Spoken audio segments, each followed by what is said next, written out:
এক জোড়া জুতা আছে। আমি যখন রাতের বেলা যদি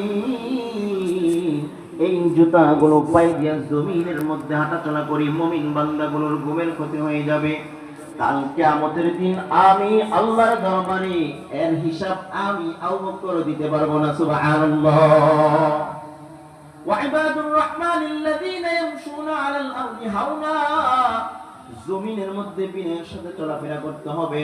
ওয়াল আফিনা আনিন নাস, যে ব্যক্তি মানুষকে ক্ষমা করে দিবে সেই ব্যক্তির থেকে পৃথিবীর মধ্যে আর কেউ উত্তম হতে পারে না। সুবহানাল্লাহ।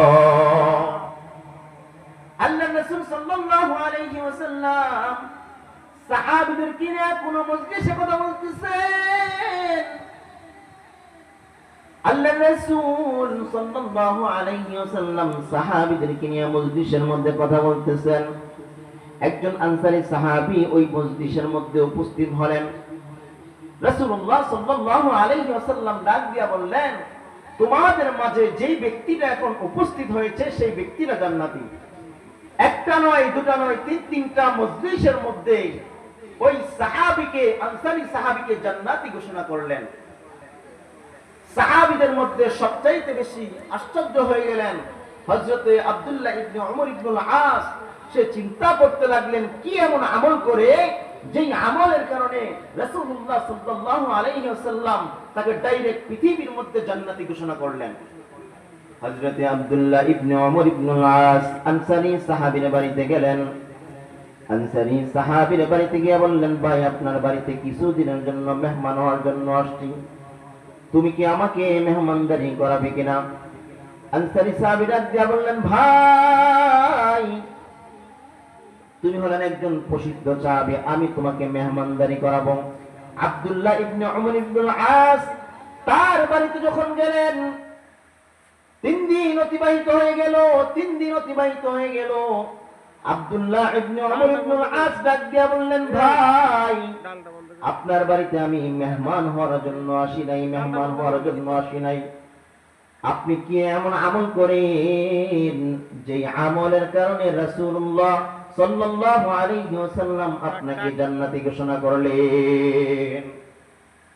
আনসারী সাহাবী ডাক দিয়ে বললেন, ভাই এমন কোন আমল করি না, ঠিকভাবে নামাজ আদায় করি, রোজা করি, কোরআন তেলাওয়াত করি, কিন্তু একটা আমল আমি প্রতিদিন রাত্রে আদায় করি। আমি যখন রাতের বেলা বিছানার মধ্যে ঘুমাতে যাই, আমার সাথে যারা অন্যায় করেছে, জুলুম করেছে, অবিচার করেছে, আমি রাতের বেলা তাদেরকে ক্ষমা করিয়া দেই। একটা শান্ত পরিবেশ, একটা শান্ত মন নিয়ে আমি বিছানার মধ্যে ঘুমাই। সুবহানাল্লাহ। এই জন্য আল্লাহ পাক রব্বুল আলামিন কোরআনুল কারীমের মধ্যে বলেন, ওয়াল আফিনা আনিন নাস ওয়াল্লাহু ইউহিব্বুল মুহসিনিন। আল্লাহু আকবার, আল্লাহু আকবার। আল্লাহ পাক রব্বুল আলামিন বলেন, আমার মুমিন মুত্তাকি বান্দা এবং বান্দীদের 3 নম্বর বৈশিষ্ট্য হলো, মানুষ তাদের সাথে যত জুলুম অত্যাচার করুক না কেন, নির্যাতন করুক না কেন, অবিচার করুক না কেন, মানুষ তাদেরকে ক্ষমার ঘোষণা করে দেবে। সুবহানাল্লাহ। আল্লাহর নবী যখন নামাজের মধ্যে দাঁড়াইতেন, আবু জাহেল, উতবা, শাইবা মদিনার ছোট ছোট বাচ্চাদেরকে ডাক দিয়ে বললেন, ওই যে দেখো মুহাম্মদ নামাজের মধ্যে দাঁড়াইছে, সিজদার মধ্যে গেছে, যাও নারীর উটের বিষ্ঠাগুলো তার গায়ের মধ্যে চাপিয়ে দাও। কিন্তু আমার আপনার নবী পয়গম্বর, আমার নবী ডাক দিয়া বলেন, আমার মা নাই, আমার বাবা নাই, আমি বড় এতিম, তোরা আমাকে আর মারিস না। তারপর আমার নবী কোনদিন তাদের জন্য বদদুয়া করেন নাই। সুবহানাল্লাহ। মুমিন বান্দা এবং বান্দীদের 4 নম্বর বৈশিষ্ট্য হলো, والذين إذا فعلوا فاحشة أو ظلموا أنفسهم ذكروا الله فاستغفروا لذنوبهم ومن يغفر الذنوب إلا الله ولم يصروا على ما فعلوا وهم يعلمون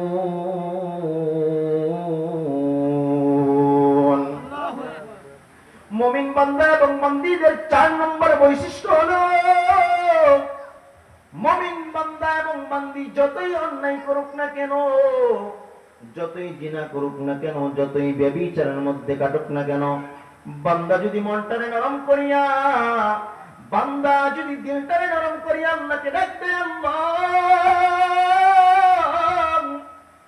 এই জীবনে কত অন্যায় করলাম আল্লাহ, এই জীবনে কত গুনাহ করলাম রে আল্লাহ, কোরআনের দিকে তাকাইয়া মনটারে জোয়াইয়া মনটারে নরম করিয়া বান্দা যদি আমার মালিককে ডাক দে, আল্লাহ জীবনে খাঁটি দিনে তওবা করলাম গো আল্লাহ, আর জীবনে কোনদিন গুনাহ করব না, সুবহানাল্লাহ।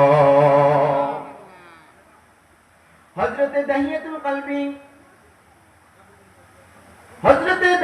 কলবি তার স্ত্রীকে ডাক দেয়া বললেন, ও স্ত্রী, আমি ব্যবসার জন্য সিরিয়ার দামেস্কের মধ্যে যাচ্ছি, আমার যদি কোনো কন্যা সন্তান জন্মগ্রহণ করে